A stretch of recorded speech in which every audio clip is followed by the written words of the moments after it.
Lucas, capítulo 24.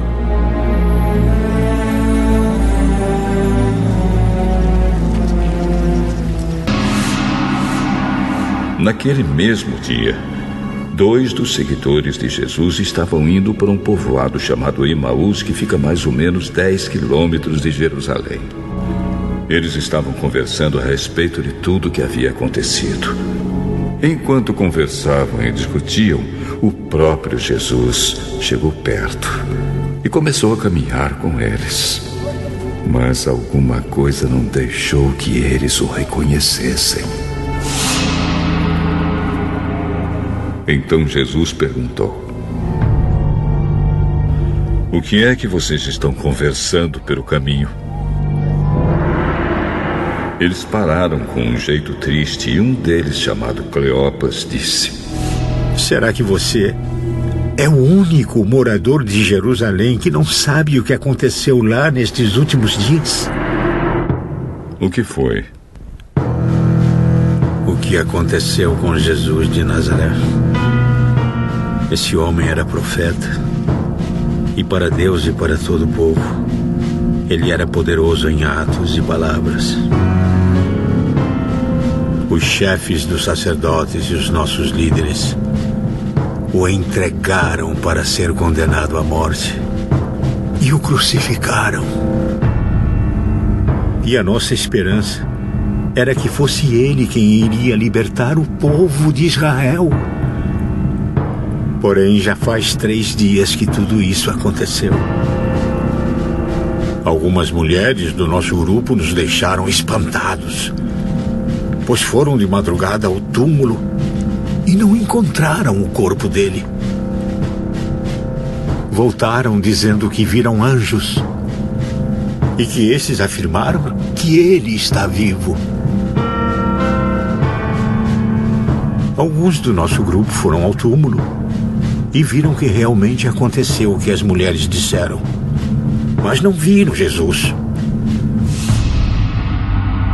Como vocês demoram a entender e a crer em tudo que os profetas disseram.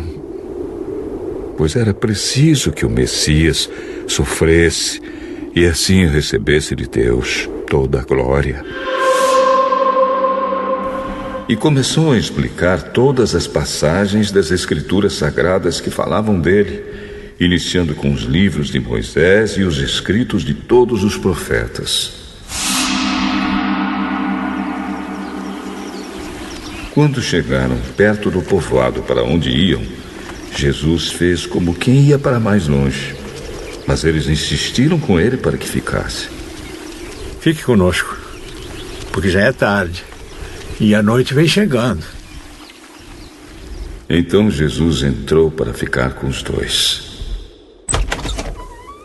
Sentou-se à mesa com eles, pegou o pão e deu graças a Deus. Depois partiu o pão e deu a eles. Aí os olhos deles foram abertos e eles reconheceram Jesus. Mas ele desapareceu. Então eles disseram um para o outro: "Não parecia que o nosso coração queimava dentro do peito quando ele nos falava na estrada e nos explicava as Escrituras Sagradas?" Eles se levantaram logo e voltaram para Jerusalém, onde encontraram os 11 apóstolos reunidos com outros seguidores de Jesus. E os apóstolos diziam: "De fato, o Senhor foi ressuscitado e foi visto por Simão." Então os 2 contaram o que havia acontecido na estrada e como tinham reconhecido o Senhor quando ele havia partido o pão.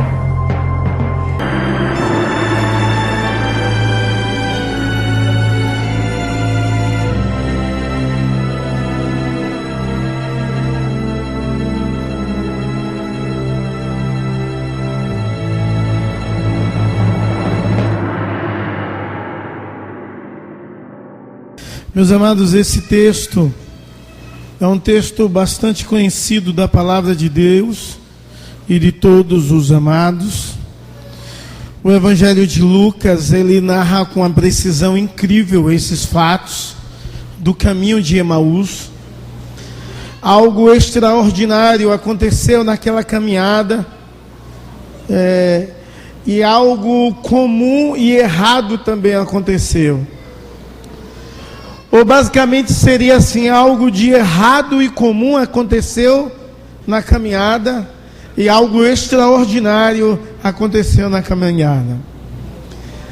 Na caminhada que fazemos, a caminhada da vida, quantas vezes temos a sensação desses discípulos de Jesus Cristo, a sensação de perdermos a rota, a direção, o rumo, não de Emaús, mas da vida, do chamado, do ministério, da vocação, do dom que Deus deu a nós. Todos nós aqui sabemos que a palavra de Deus disse: ficai em Jerusalém, até que do alto seja revestido de poder. Era para ficar em Jerusalém. E aqueles homens saíram de Jerusalém para Emaús. Eu fico imaginando quantas vezes nós perdemos o senso da vocação, por não obedecer a Deus, por acreditar e fazer do nosso jeito e da nossa maneira. Eu gostaria de conversar com você nessa noite sobre o seguinte tema: Emaús, caminho de restauração. Emaús, caminho de restauração. Sabe por quê? Porque talvez você está aqui nessa noite e necessita de restauração. Talvez você está aqui e ao decorrer dos anos e dos dias, você perdeu o senso de sua vocação, do seu ministério. Talvez você está aqui e você perdeu a sensibilidade de ouvir Deus, de sentir Deus, de falar com Deus. Talvez você está aqui e está extremamente distante de Deus. E eu quero te dizer que nessa caminhada da vida, não em sentido a Emaús, mas em sentido ao céu, é necessário a restauração, é necessário que o foco seja corrigido, e talvez o seu foco não está corrigido. Por exemplo, talvez nós acordamos cedo para ir para a praia ou para qualquer coisa, e nada disso é ruim, mas para ouvir da palavra de Deus, dos princípios de Deus, da verdade de Deus, ouvir um ensinamento na escola dominical, nós nos queixamos, achamos que a cama é mais gostosa, acontece tanta coisa, na hora de vir o culto, tanta coisa acontece para que você não venha, e tantas desculpas vocês dão.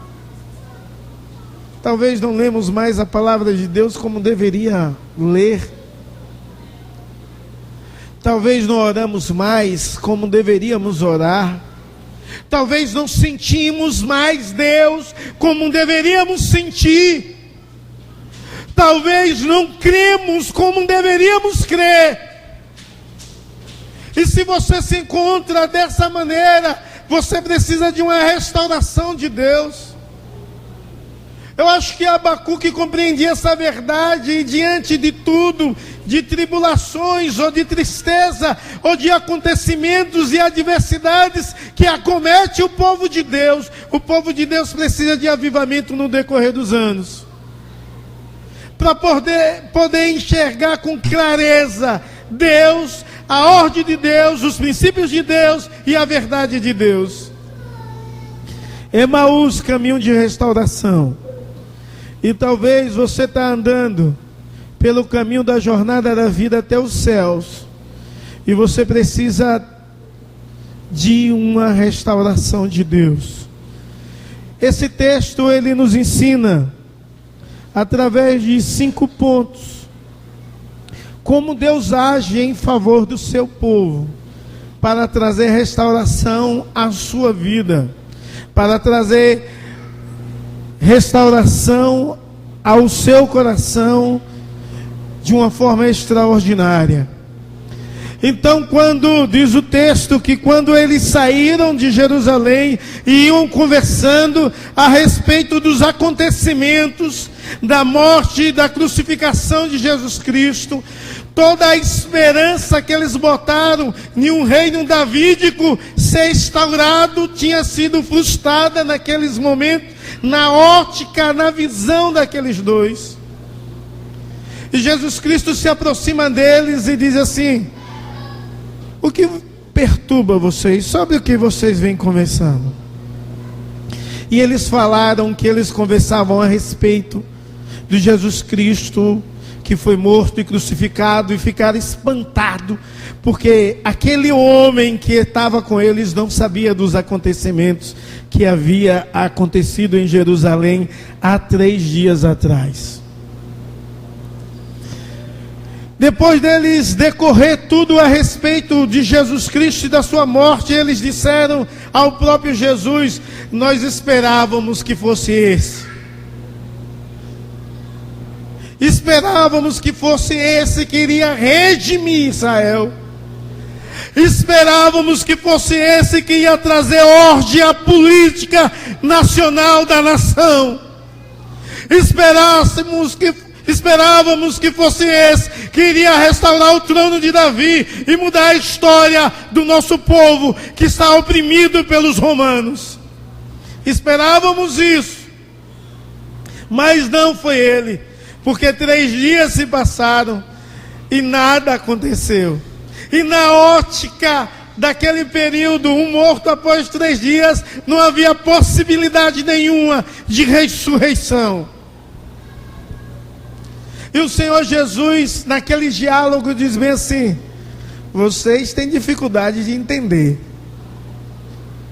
Vocês não entendem perfeitamente as coisas. Será se vocês não viram o que Moisés e os profetas falam a respeito do Messias, que deveria vir sofrer e morrer? E Jesus começou a expor a palavra, a explicar e a interpretar o texto de uma forma extremamente clara, para que eles pudessem entender e crer, porque tinham perdido totalmente a fé. Quando chegaram em Emaús, cerca de aproximadamente de Jerusalém a Emaús, entre 11 e 12 quilômetros, alguns historiadores dizem 12, outros dizem 11, então ficam entre um e outro, aproximadamente assim. Eles constrangeram Jesus a entrarem na sua casa, e Jesus tomou o lugar do anfitrião, sentou na mesa, pegou o pão, deu graças e o partiu, e os seus olhos abriram, e eles viram que era o Senhor. E daquele momento em diante, Jesus desapareceu. Quando Jesus desapareceu, aqueles homens que andaram o dia inteiro, 11 ou 12 quilômetros do dia, até chegar a Emaús, eles regressaram para Jerusalém, para viver a vontade de Deus e esperar lá em Jerusalém, porque Jesus ressuscitou. Jesus tinha ressuscitado. Então eles não podiam deixar de falar da grandeza e da presença do Deus ressurreto, do Deus que ressurgiu, do Deus que vive e reina para todos sempre. Amém?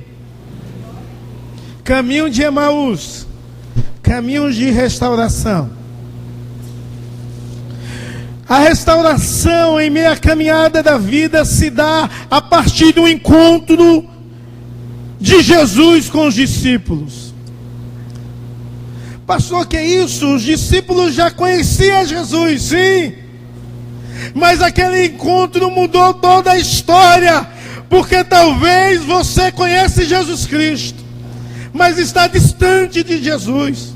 Talvez você está aqui e sabe todas as coisas a respeito de Cristo, mas está distante dele. Talvez você está aqui e você vive o passado como aqueles discípulos no caminho de Emaús. O encontro com Jesus faz com que o passado vire passado, não com que o passado vire presente. E tem gente que o passado é um presente que atormenta a sua vida por causa de uma desilusão, ou de um dissabor, ou de um acontecimento que não foi do seu jeito, como foi para aqueles 2 discípulos. A morte de Jesus Cristo era inconcebível para eles, não era do jeito deles, da maneira deles. Então 3 dias se passaram e eles estavam vivendo o passado como se fosse presente, amargurado, angustiado com a situação da qual eles viviam. Eles perderam totalmente o senso de quem eles eram. Eles eram discípulos de Jesus, e como discípulos eles deviam amar e obedecer a ordem de Jesus Cristo de permanecer em Jerusalém até que do alto seja revestido de poder. Você perdeu talvez o senso de quem você é. Você é discípulo. Discípulo, ele segue o seu Senhor. O discípulo imita o seu mestre.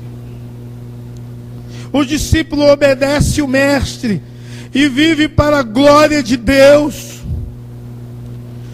Quando não esquecemos os passados e vivemos o passado, nos tornamos escravos de sentimentos maléficos, de tristeza, de depressão, de decepção, de falta de esperança, de falta de motivação. Mas quando nos encontramos assim, Jesus Cristo, Ele vai ao nosso encontro. Assim como foi ao encontro daqueles 2 discípulos. Jesus Cristo hoje está aqui olhando para você, dizendo: olha, eu quero que você entenda quem você é. E eu estou aqui para restaurar a sua vida, a sua visão, para que na caminhada, na jornada da vida, você viva para a glória minha e o louvor do Deus Todo-Poderoso. Não vivendo o passado, mas vivendo o presente, tendo senso da sua vocação e de quem você é. Você é discípulo, então tem de ficar em Jerusalém, tem de ser revestido de poder para anunciar as verdades de Deus. E talvez você, como corpo, igreja de Jesus Cristo, não entende isso, ou talvez compreende de forma intelectual, racional, mas não entende de prática de vida, que você é discípulo, deve obedecer a Deus, e Deus te chamou para anunciar as verdades de Deus, os princípios de Deus, em nome de Jesus. A IPVC só será uma igreja evangelizadora se você compreender essa verdade em sua mente e em seu coração. Você é discípulo, deve obedecer a Deus, se encher de Deus e anunciar as verdades de Deus dioturnamente, para a glória e louvor do Senhor Jesus, para que Deus se torne conhecido através de você e em você, em nome de Jesus. Amém? Os discípulos perderam esse senso de vocação, por isso Jesus vai ao encontro deles. Jesus vai ao encontro deles e faz uma pergunta que causa espanto.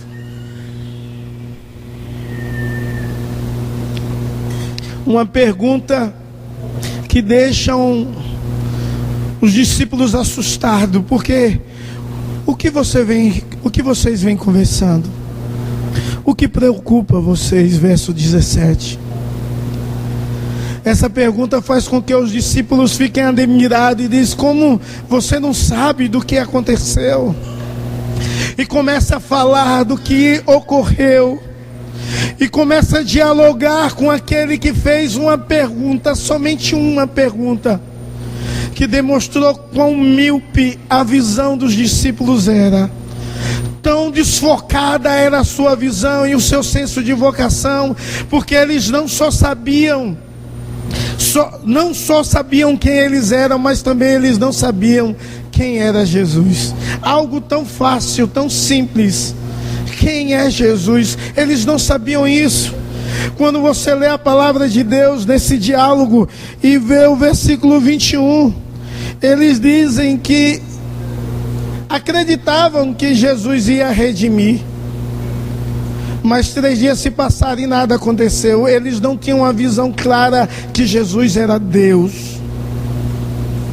Você precisa de um diálogo com Jesus Cristo, para que você venha ser convencido de quem Jesus é, porque a restauração só pode dar é Jesus Cristo. Você pode ouvir uma palavra de fé, você pode cantar e louvar a última canção que cantamos, eu te busco, te procuro, ó Deus. Dizemos que no silêncio Deus está, e está mesmo.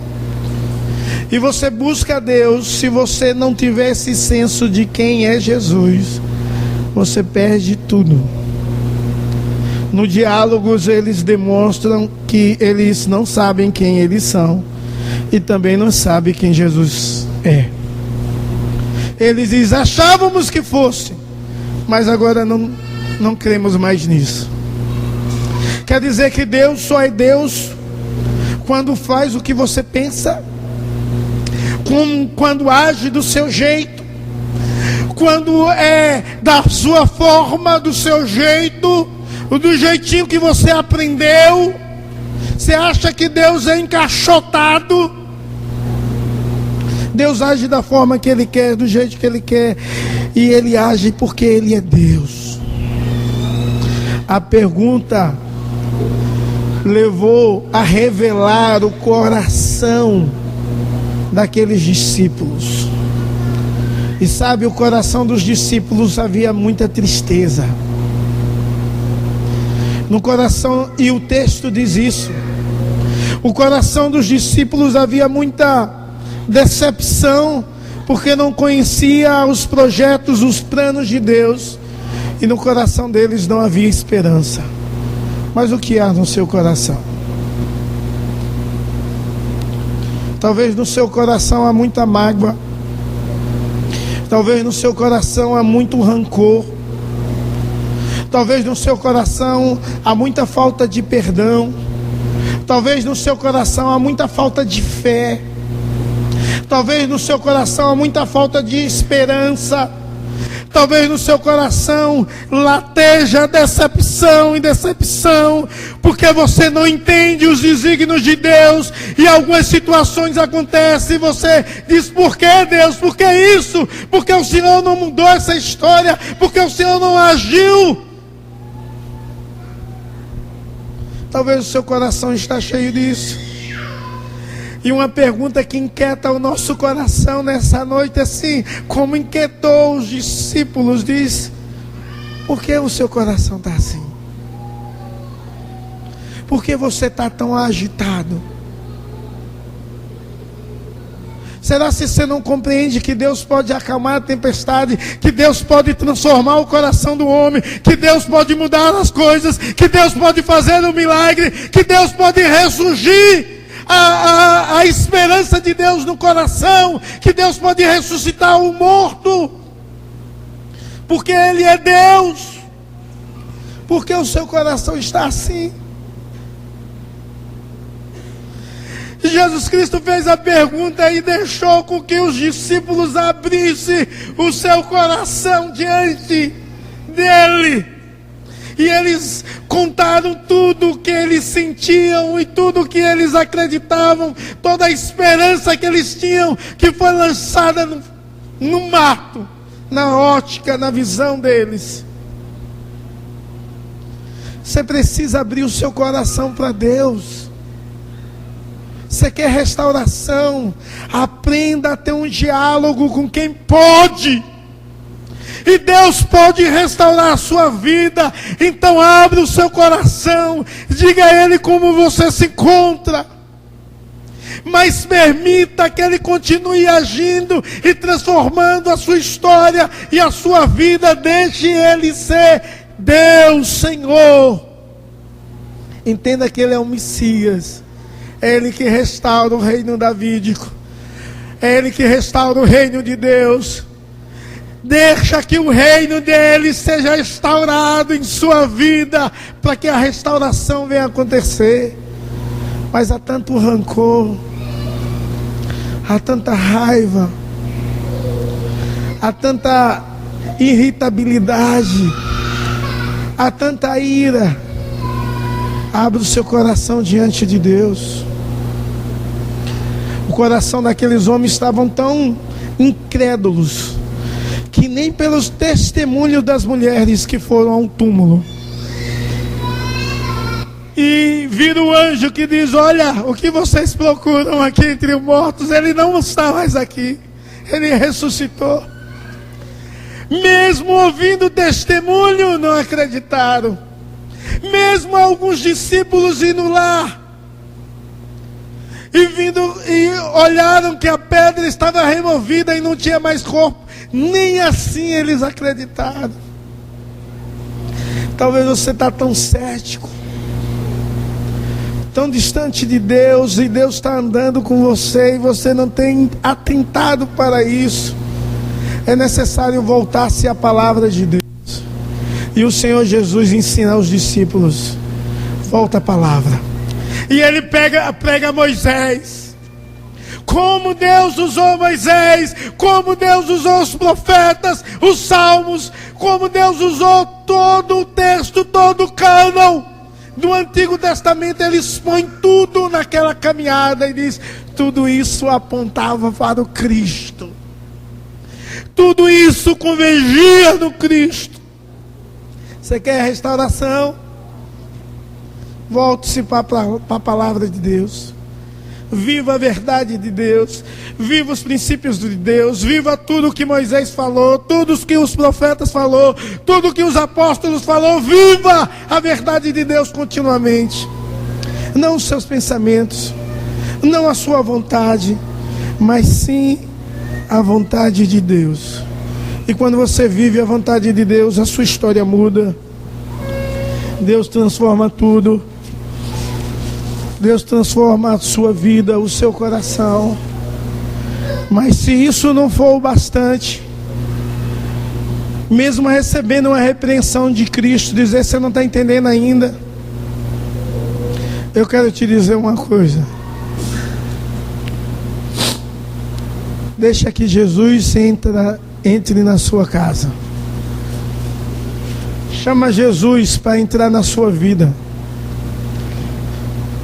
Vai lá no seu quarto. Abre o seu coração a esse Deus. Desfrute da intimidade do lar com a presença de Jesus nele. Verso 28 a 32 fala sobre isso. Eles convidam Jesus Cristo para entrar na casa. Eles desfrutam de um lugar de intimidade, de aconchego e de irmandade. Eles chamam Jesus para sentar à mesa. Um lugar de intimidade, de aceitação, de amizade. E é nesse lugar de intimidade que o Senhor se revela. Deus, na sua infinita bondade, traz à memória daqueles discípulos coisas que eles viram muitas vezes o Senhor Jesus fazer. Eles não estavam na ceia quando Jesus pegou o pão, partiu e deu graças, mas eles estavam na multiplicação dos pães 2 vezes, onde Jesus pegou o pão, deu graças e o abençoou. Eles estavam em algumas refeições com Jesus, e Jesus usava a mesma prática de agradecer, de bendizer ao Senhor, com as mesmas palavras possivelmente.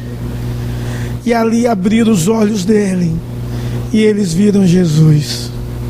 Desfrute da intimidade do Senhor em seu lar. Sabe, o inimigo talvez tenha tentado destruir o seu lar, e no seu lar, aonde deveria reinar paz, amor e alegria, os acontecimentos lá têm roubado a sua paz. E aí frustra a sua esperança, por causa do passado que precisa ser perdoado, esquecido, restaurado, em nome de Jesus. Eu quero te convidar para que você possa dizer: Senhor, entra nessa situação. Queremos desfrutar da tua presença em nossa casa. Queremos desfrutar do teu íntimo em cada momento, sentir o Senhor e ver o Senhor agir como outrora agiu. Se você trazer à sua memória o quanto Deus tem sido bom para você e para a sua família, você pode contar o quanto Deus é Deus e quanto Ele é Senhor. Ele pode mudar essa história. Ele é o mesmo Deus, Ele é Senhor. Ele é o Senhor Jesus, Ele reina para todo sempre. Quando nós entendemos quem Jesus Cristo é, a tristeza vai embora. E nós contemplamos como Deus é poderoso. E assim como os discípulos dizem, quando lemos a palavra, ouvimos a sua voz, o nosso coração ardia. Como não percebemos isso, que Deus estava agindo na nossa história? Que Deus estava agindo em meio a essa situação de morte, de luto, de pranto, de dor. Como não compreendemos que Deus estava agindo com seu senhorio, com teu poder, com sua graça? Quando entendemos isso, tudo em nós é restaurado. E não ficamos no meio do caminho, ou não ficamos em Emaús, mas voltamos para Jerusalém. Lá da onde não deveríamos nunca ter saído. Voltamos para Jerusalém para sermos revestidos do poder de Deus e para cumprirmos a vocação que Deus nos chamou, anunciarmos as suas grandezas. Quando você lê o verso 35, você vê que eles chegam lá e diz que viram e tiveram encontro com Jesus, que Jesus andou, Ele vive, Ele está vivo. Sabe, a maior grandeza do cristianismo não o nascimento de Jesus, é saber que Jesus venceu a morte. E Ele tem poder para fazer todas as coisas nos céus, na terra e debaixo da terra. Ele tem poder para restaurar o seu casamento, para trazer de volta a alegria de estar na presença de Deus, de servir a Deus, de adorar a Deus, de cultuar a Deus. Ele tem todo o poder de mudar tudo o que é necessário para que você possa ser agraciado pelo poder restaurador dele. Não é você. Hoje Ele está aqui ao seu encontro. Ele que sai ao seu encontro. Ele que te atraiu a ouvir essa pregação. Ele quer ter um diálogo com você. Ele quer que você abra o seu coração. Quer que você o conte como você está. Ele mesmo sendo Deus, quer que você volte às verdades, à palavra de Deus, a tudo que os profetas, tudo que Moisés, tudo que a lei e os profetas ensinaram.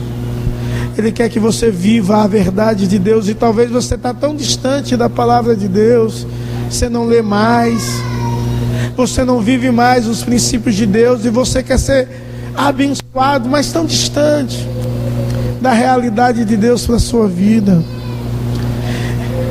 Tenha fome e sede da verdade, volte a ela. Desfrute da intimidade de Cristo no seu lar, ministrando ao seu e ao coração dos seus. E que Deus, quando faz tudo isso, Ele restaura os sensos da vocação. Sabe, amados, você precisa de restaurar o senso da sua vocação. E isso só é possível através de Jesus.